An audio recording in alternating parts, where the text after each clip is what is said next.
Good evening, everyone. We are going to have the opportunity to chat with Indra, and you are going to have the opportunity to ask questions. So please start sending your questions to via chat.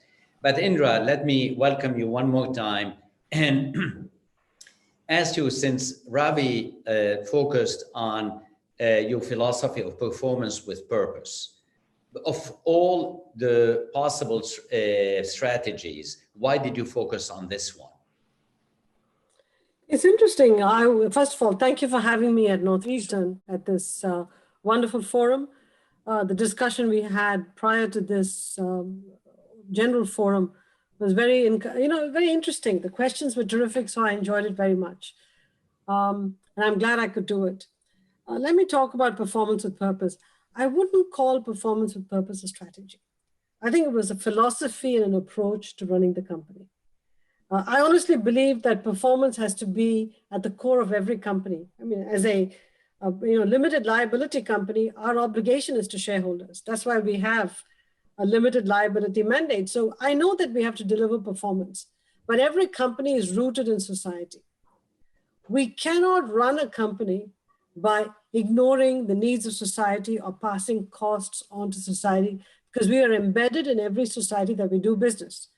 So the whole idea of performance with purpose is deliver performance, but do it with a sense of purpose towards every society in which you operate in. Or otherwise, your responsibility may be to the shareholder, but you have a duty of care to all your stakeholders. That's how performance with purpose was born. It's a philosophy, an operating philosophy for the company. And I believe it should be the operating philosophy for most companies. It should be a generic set of words that every company uses to frame their approach. So Indra, I mean, this is a good opportunity now to ask you about global companies. You were the CEO of a global company. You sit on a board of a global company. There is clearly worldwide a kind of soul searching about the global companies. I mean, and how do you look at the role that global companies are playing worldwide?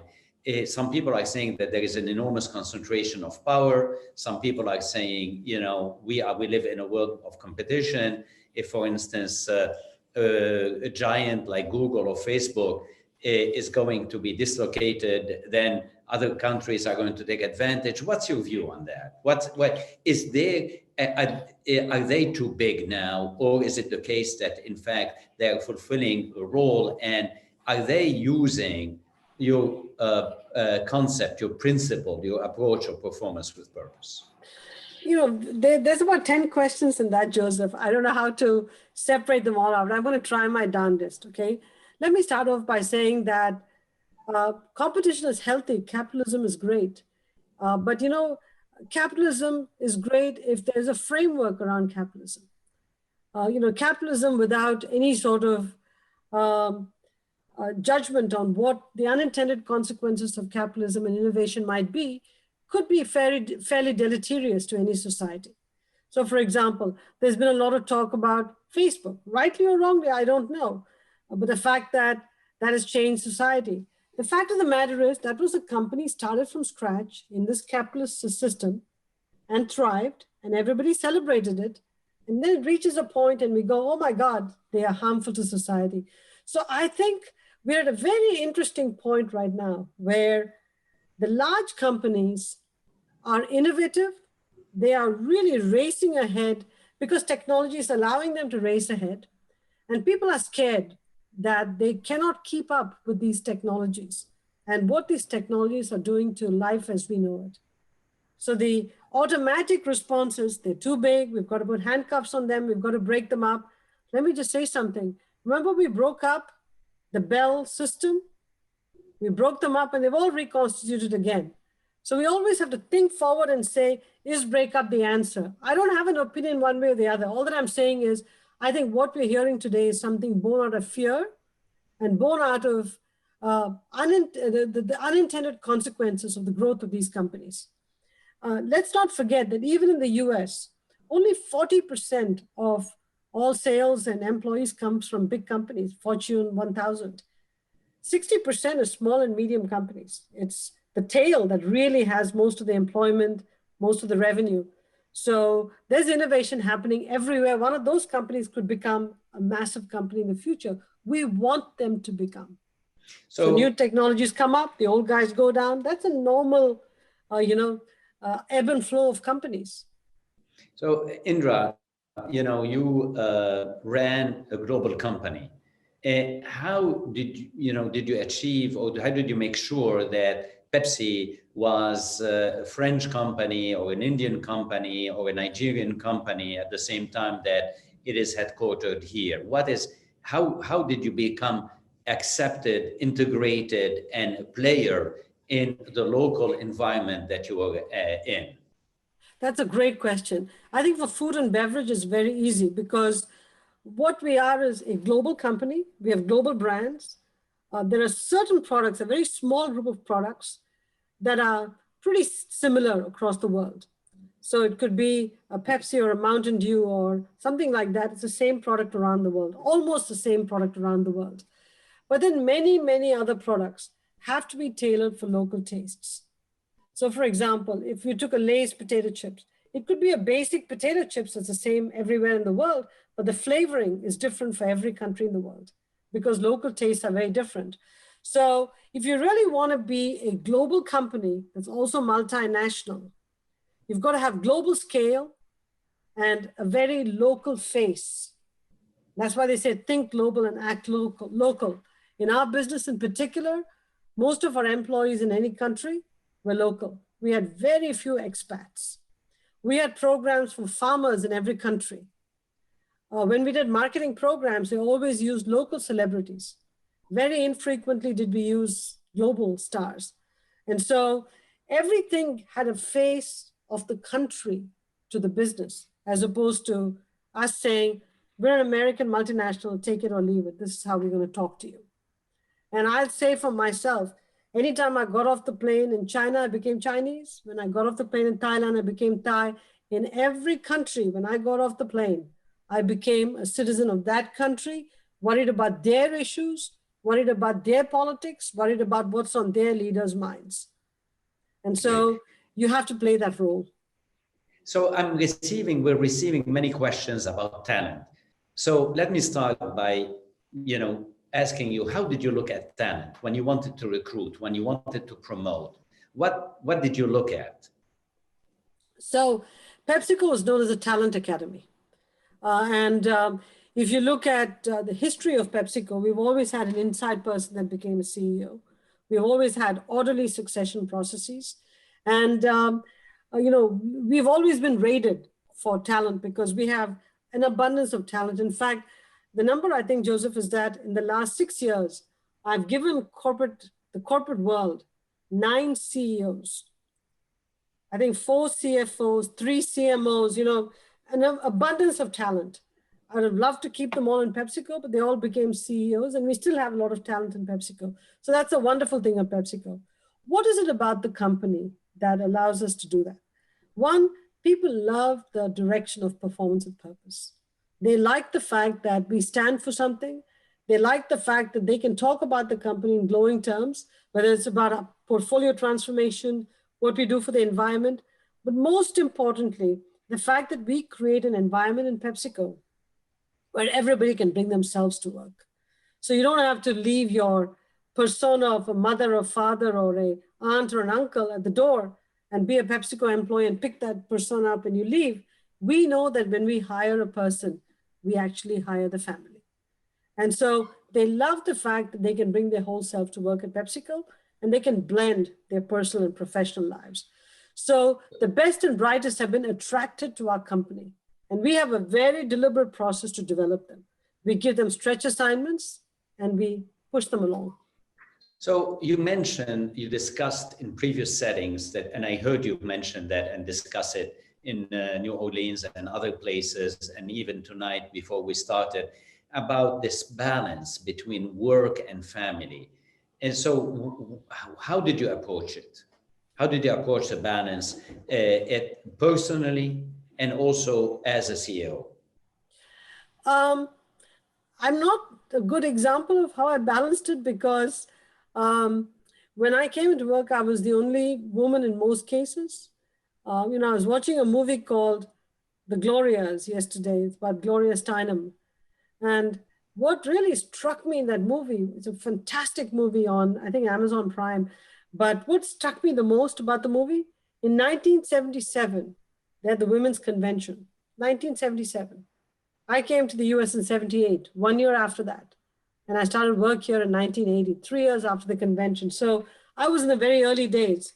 There weren't many women in management positions. And when you rise fast, you're the only person in a room most of the time.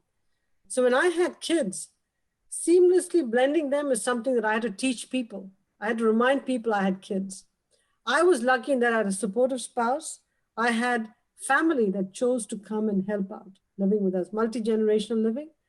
People chose to come and live with us. And that's part of the Asian values that you can import into your living. Many people don't have that luxury. They don't have the luxury of a supportive spouse or multi-generational living with relatives coming to help out. If you don't have that, you're going to need outstanding childcare facilities. Fast forward to my time in PepsiCo, we've put in on-site or near-site daycare facilities in many of our facilities. We have given people flexible hours. We give them paid leave of 12 weeks if they have a child. We give paternity care. So we provide a whole range of benefits, knowing that we also want families to have children because they're our future consumers. So we want people to have children. We also want them to come to work, especially women. We don't want women to be left out of the workforce. If you want the best and the brightest, you better recruit from the whole pool, and that includes women. I have many questions coming, and some are focusing on the international recruitment of talent. We have international students like me who started their journey here, and others would like to start their journey and remain here. And they're asking, what is the future of for an international student nowadays in the United States?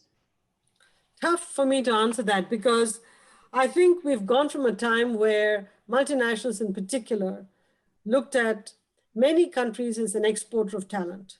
For PepsiCo, Mexico, India, we're all big exporters of talent. And we would move the people all over the world. That's when countries did give visas for people to move from place to place. Yeah. I don't know what's going to happen going out in the future, how multinationals are going to get the visas required to keep this talent, and how companies are going to be able to hire the best and the brightest, irrespective of nationality. I think there's a whole education that has to be done about why do we need to all seek the best and the brightest, as opposed to accept whatever you have. At the same time, I also know that countries have this imperative of improving the employment figures in their countries. So I think there's a tension between the two. And I think over the next year, we're going to have to come to terms with this because I'll give you an example, Joseph. Somebody sent me a link yesterday for a 3M scientific competition won by an Indian American kid on a COVID, mitigant that she'd come up with, a young middle schooler. And then I was going through all the state finalists there were about 45 finalists. And I looked through all of them. More than 50% of them were of Asian descent. And I'm saying to myself, in the STEM disciplines, so many Asian kids are doing well. And we say we're not going to encourage immigration from there. Will we have enough scientists? I don't know the answer. Will we be able to build our own pipeline in the shortest time? I don't know. So I think talent is going to be a major topic of discussion that has to be had across governments. But it's not just hiring those people. It's how do you make them feel welcome? How do you integrate them? Because you can't bring them in and then treat them like they are a tool of the trade. You've got to treat them like they're real people and they're assets.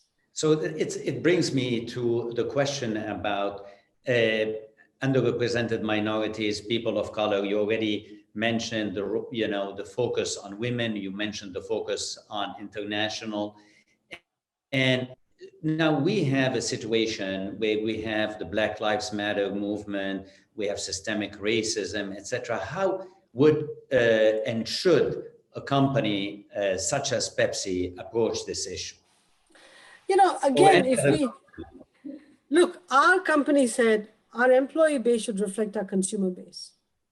That's the best way you make decisions, but we're a consumer products company, all right? And so we would go out to hire people that match the makeup of the consumer base. Because if you have a product that appeals to a certain group, you're better off having people from that group make decisions on that brand or the business. So it was easier for a consumer products company to recruit from across the board than it is for an industrial company, say. But let me add to this. Many people who come from inner cities, African Americans, Hispanic, even some Asians, American Indians, many single families don't have the care facilities. If we don't provide them the support to be able to have a successful career, and then wonder why they're not rising, I think we're doing ourselves and the society a disservice. I think it's critically important. We look at all these families and say, all of them don't have multi-generational relatives are going to land on you taking care of kids. They may not have a supportive spouse. How do you provide a care infrastructure for them, especially if they have kids, to be able to balance work and family? So it's going to require a very careful analysis of the potential employee base out there, how you bring them in, nurture them, and develop them. You know, another thing we used to do at PepsiCo, Joseph, is a lot of inclusion awareness, because we found that we would hire the people, but they didn't feel welcome at times and they left. So I think that's a big cost to the company if you hire somebody and they leave. So you've got to make sure the environment for them is welcoming, that there is no bias. Bias strips away your confidence, which then affects your competence. So you've got to make sure that you address issues related to bias and make people feel welcome. So, you know, from this perspective now, we see that there is a paucity of women and people of color in at all levels, including the boardroom. And we are seeing that some countries, and even here in California, you know, there are movements, regulations, attempts, and to diversify the boardroom at all levels, you know, gender, you know, ethnicity, et cetera, what is to be made to increase this diversity at the board level too?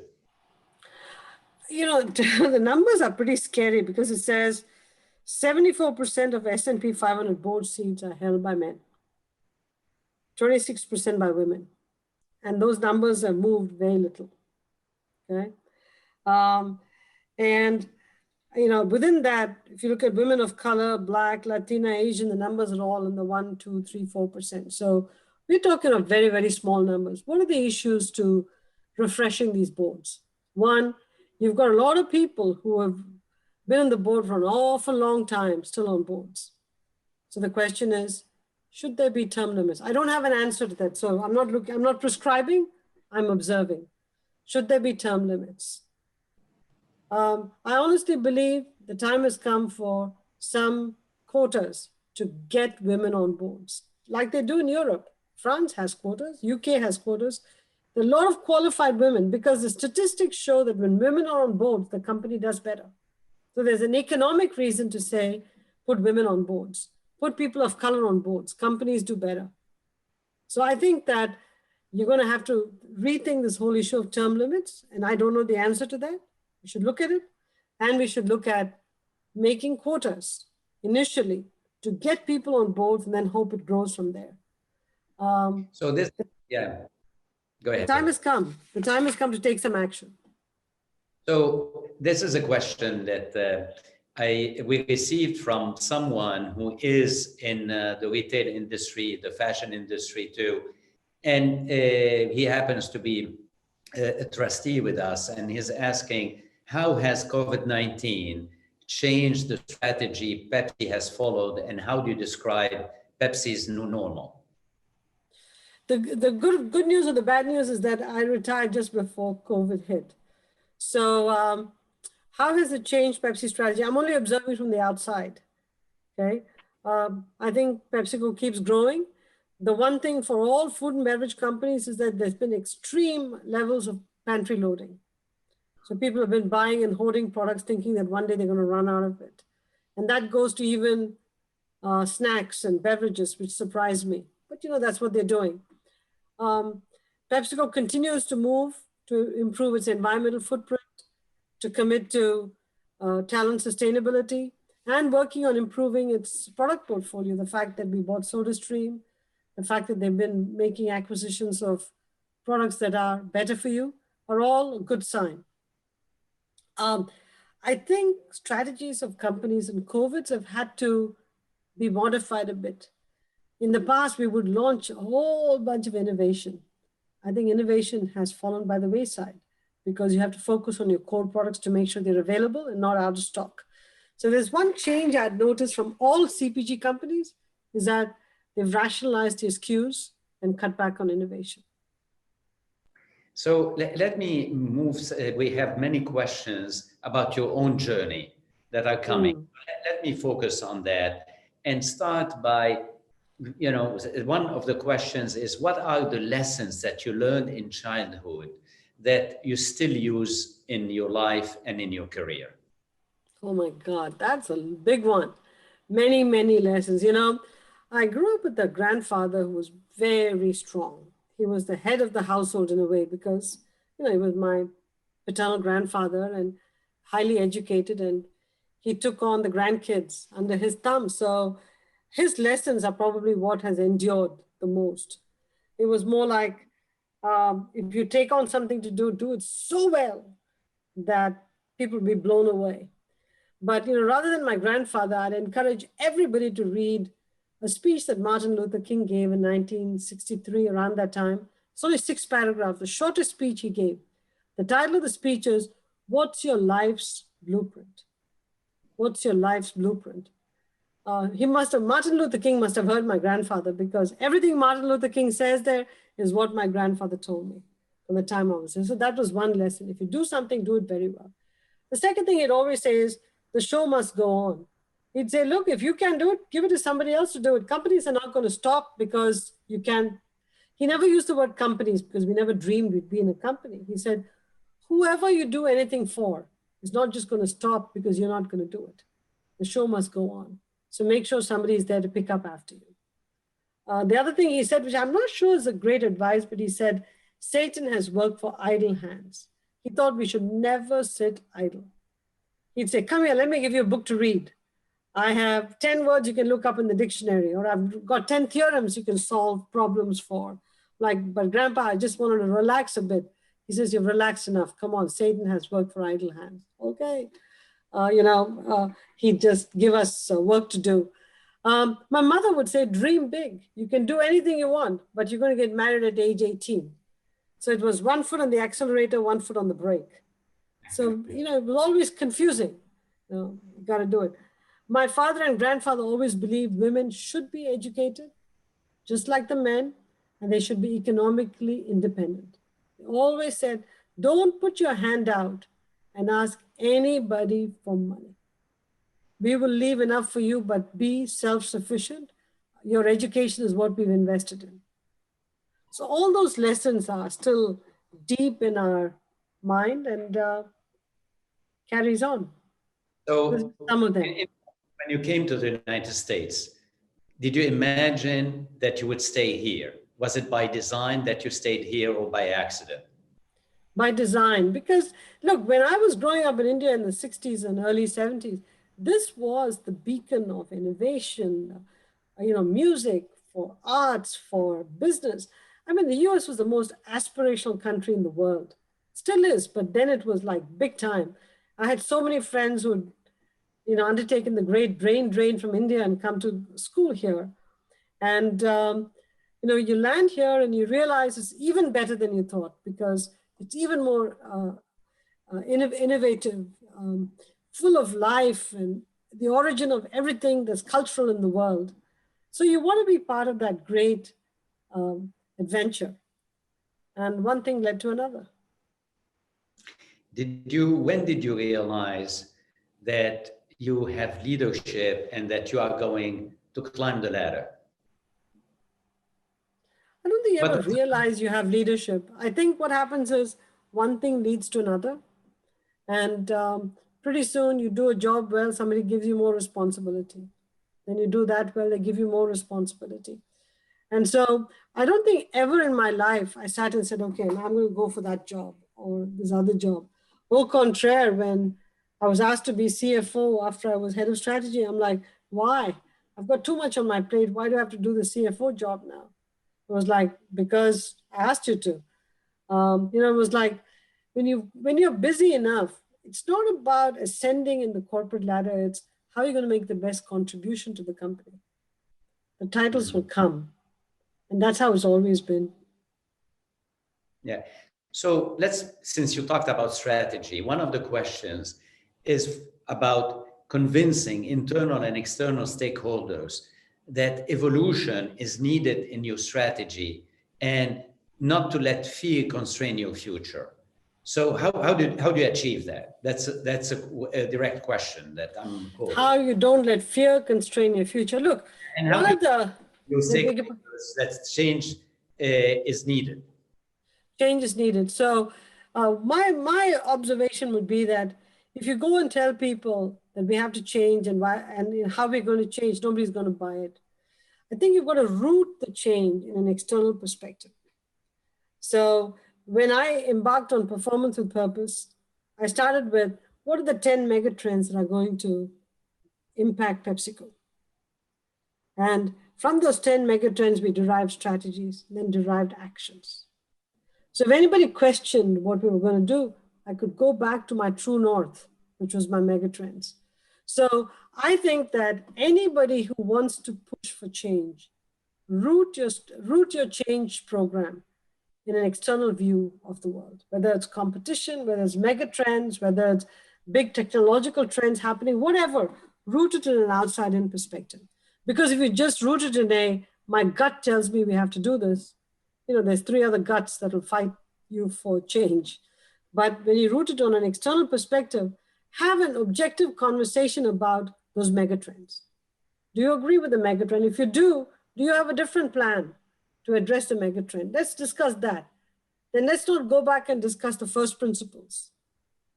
So it's critically important you have clarity of thought, clarity of communication, but then you have enormous courage and confidence to back it up. And stay consistent. I mean, just keep hammering the same message again and again. So, we have questions about the metrics you used in evaluating the performance with purpose.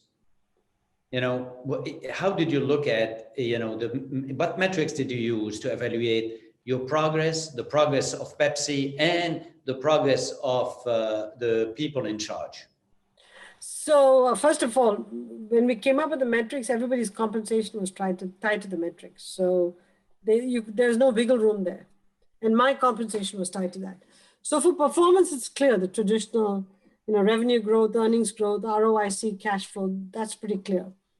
And again, short-term, long-term, short-term, medium-term, because you can't do too long-term. And then for product portfolio transformation, it's how much salt, fat, sugar are we reducing? How much more good for you products are we selling? So all of those were tangible metrics. For environmental sustainability, it was water reduction, greenhouse gas reduction. But you see, you can have these metrics on a global basis, but you have to measure them on a local basis. Okay, and then you've got to decide in which countries what metric works. For example, if you talk about water reduction, very relevant for Mexico and India, but completely irrelevant for Russia. So don't give them a water reduction metric. They have no idea why you ask them to reduce water use when they have surplus water. Okay, so I think for every country, you have to think through what's the right metric for that country, for product portfolio transformation, for environmental initiatives and people initiatives. Then you hold those managers responsible. And then as a CEO, you roll up those scorecards to see how you did as a company. So I have various questions about the advice you will give to women or to a young woman to be a strong female leader And let me do it in the following way. Mm. Clearly, your grandfather impacted you. You know, so you are giving the advice. You are now the matriarch in whatever, not only the family, but in this nation. Mm. Of, Mm. and what kind of advice would you give a woman when she is starting her journey? Hmm.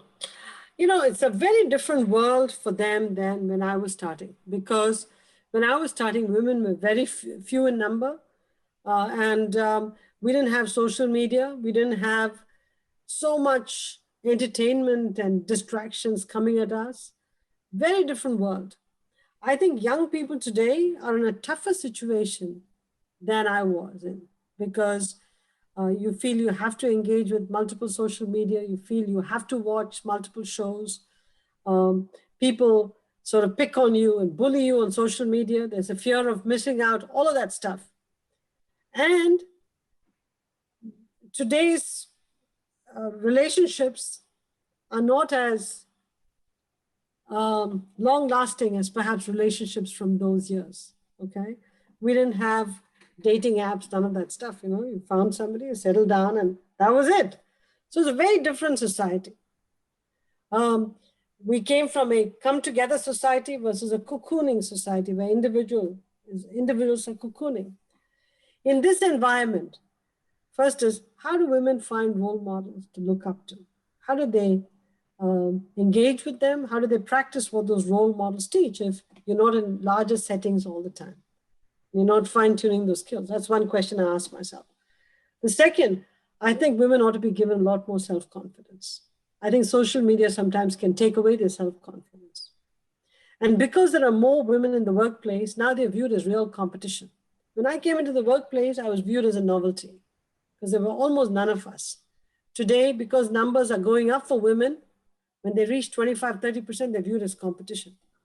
And so I think women have to develop a thicker skin. They have to show that they're incredibly competent. Unfortunately, Joseph, women still have to work harder than men to be viewed as equal. They have to develop a thicker skin, show they're incredibly competent. And, you know, I want to say don't take any crap from anybody, but that's easier said than done because sometimes your authority figures are all men. I think the sisterhood of women have to help each other to be able to navigate corporations or startups or whatever. I mean, Silicon Valley needs to really um, get its act together when it comes to hiring, funding, investing in women. And I think if you see more of that happening in society, women will become more accepted as just a talent as opposed to a gender.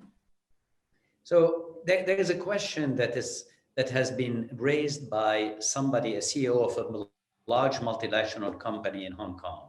And when the person started the journey of becoming CEO, the person went around and asked all the CEOs in the world that he knows, and he called it regret interview.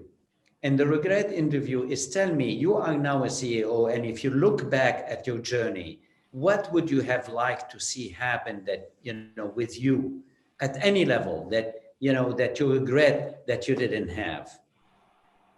So what would it be for you? Regret that I didn't have. I mean, two or three things, Joseph. I mean, I've written about this extensively, but I regret that I didn't have more time in a day. I regret I didn't have more time where I could chill and spend more time with my kids without always saying, how soon are they going to go to sleep because I have to read two other documents before I go to work the next day. I regret that I have this clock in me that says, keep working, you can do better. I'm never happy with something I do. I still remember going to a performance appraisal. You do your self-appraisal, your boss does your appraisal. We get appraised on a scale of 1 to 5. I go in with an appraisal of 3.3 on me. My boss gives me a 5.5, and I'm confused. And he looks at me and says, what more could you have done? He says, why are you giving yourself a 3.3? What more could you have done? I have no idea. I just think I could have done more. And so I regret that I have this sort of a feeling inside me, because there's got to be a point in which I say, hey, let me not try to go for perfection, because that creates issues down the chain. Let me think about perfection differently. Let me think about urgency differently. Let me not push people to, shoot for the moon and stars, but to step up. There's so many things I would do differently in retrospect, so that I give people more time for their families. Right. We are surrounded at Northeastern with young minds who are ahead of us constantly. And they're making me and making us obsolete. Are you worried about becoming obsolete, and how can you fix that? I would say that lifelong learning is something that has to be part of everybody's vernacular. If you don't engage in constant upgrading your skills, you're going to become a relic of the past very, very soon. Very soon. Many of us are relics in some ways. In some ways, we're ahead. But you're going to have to really think like a T, broad upgrading of all your skills and going deep in something. And you've got to keep that edge going if you want to keep engaging. I mean, look, people like me who've retired, you don't have to keep up to date. You can just say, look, I've done my bit. I'm going to take a bow. Whether I take a bow or not, I still want to keep updated, because I want to understand the world around me.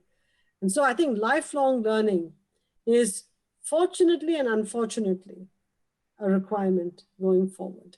I say unfortunately because you don't stop.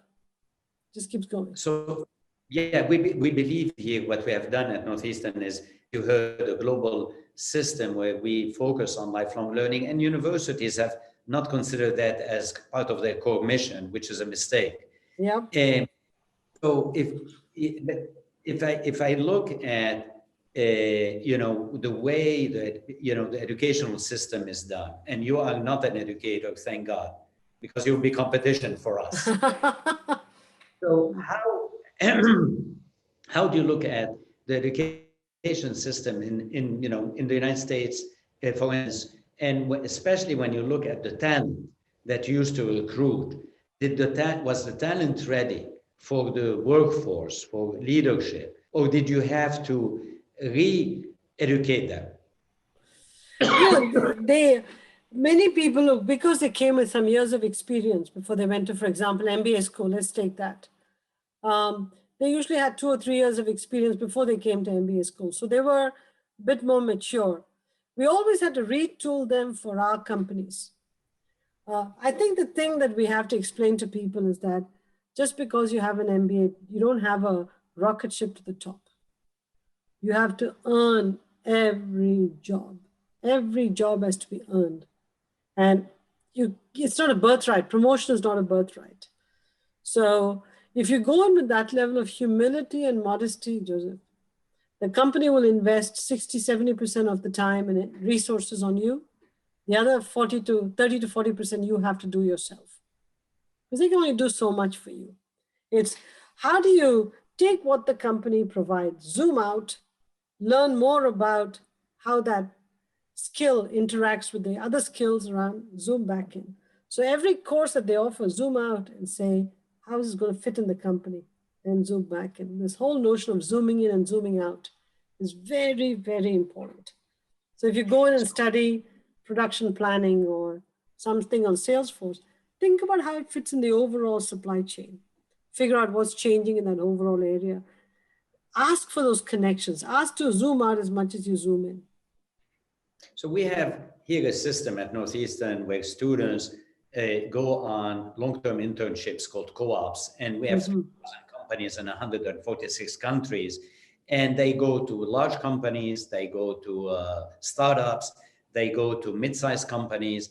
The questions that obviously the young minds are raising constantly: am I better off starting my own company now, or am I better off working first for a large company, or doing not focusing on a large company but go for a mid-size or small company? When you look at the at a student or a young mind coming to you and asking, Indra, help me here. What would be best for me? But in my journey, what would be best? If you have an absolutely brilliant idea that you think is going to be awesome, go start your own company, do it. Look, we want innovation, we want inventors, so go ahead, do that.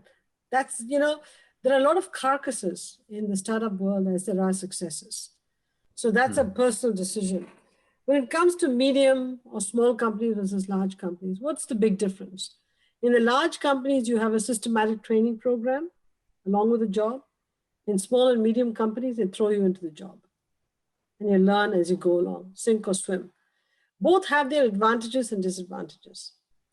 The advantages, you learn faster on the job.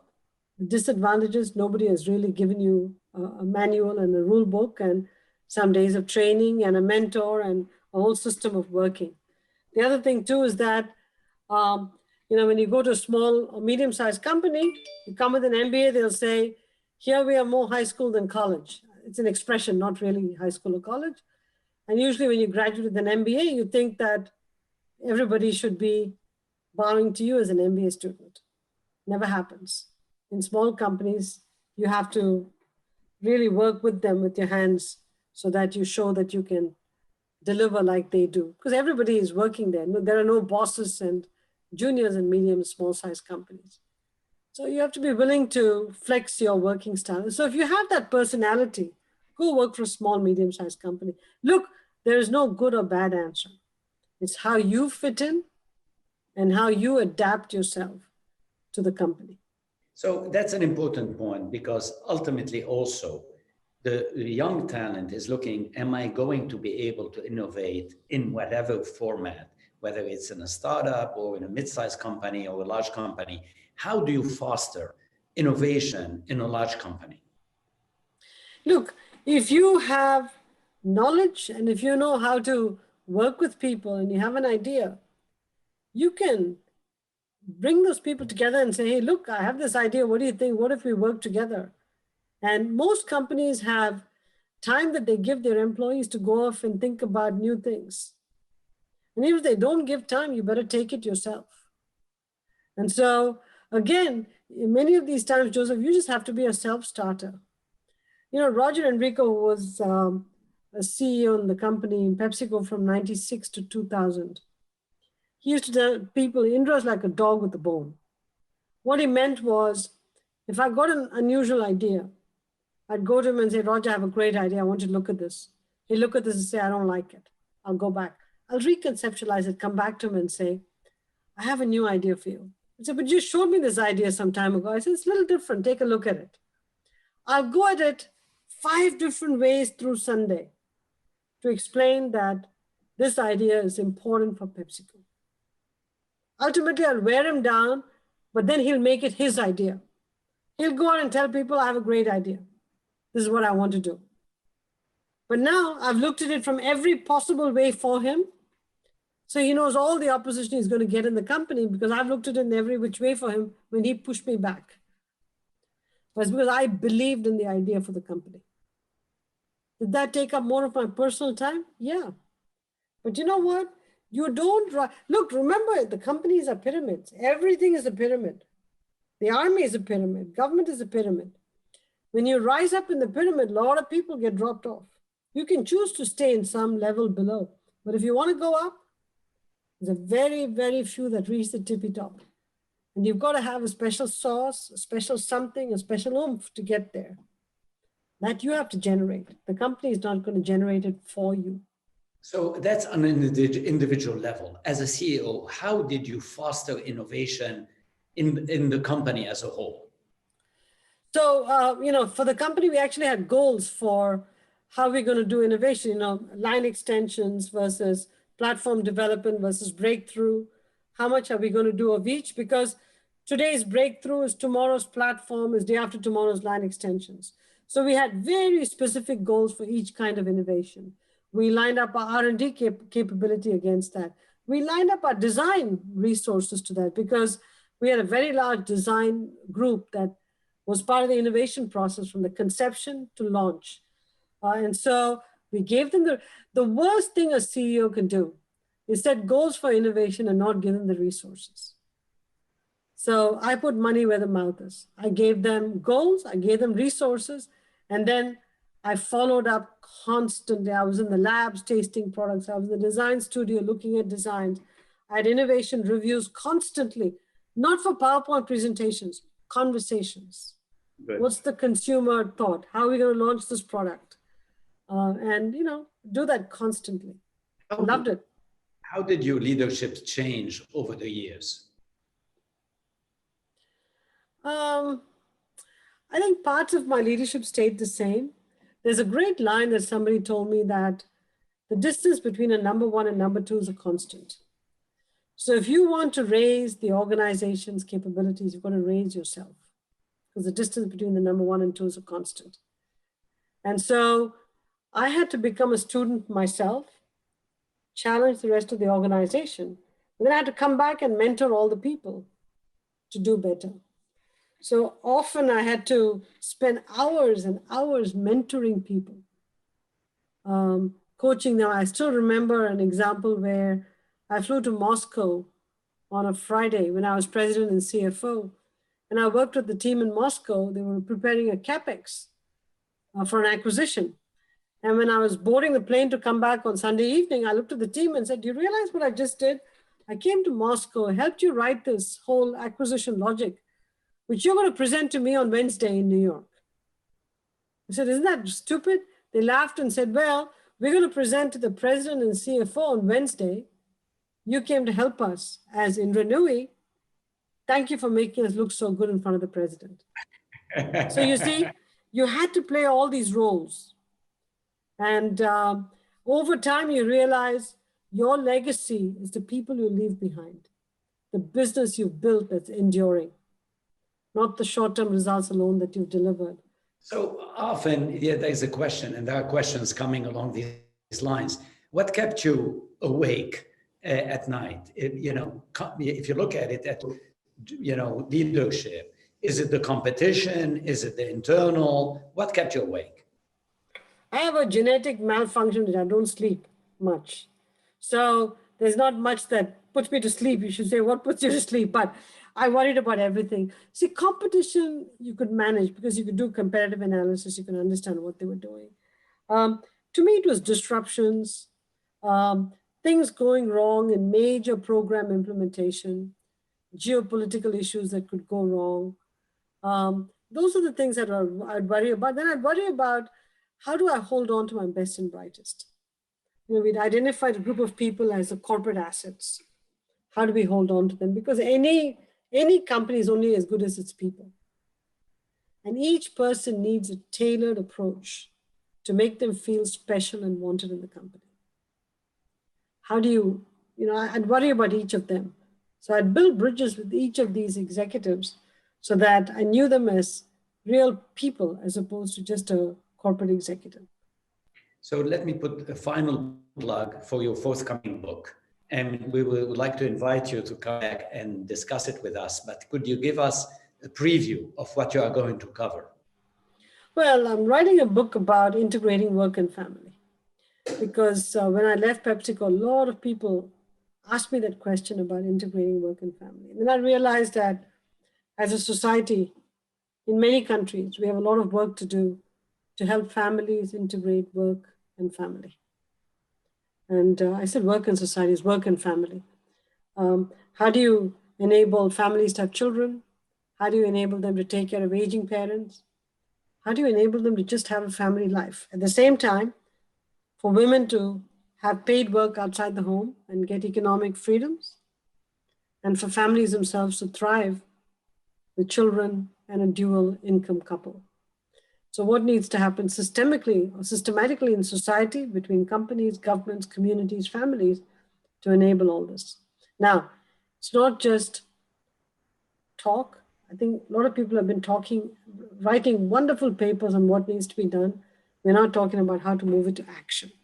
So that's really what I'm focused on in this chapter of my life for the next few years. And very quickly, you mentioned that there are 3 to 4 factors that need to be worked on: Could you share with us those factors? Is what I call the care trifecta.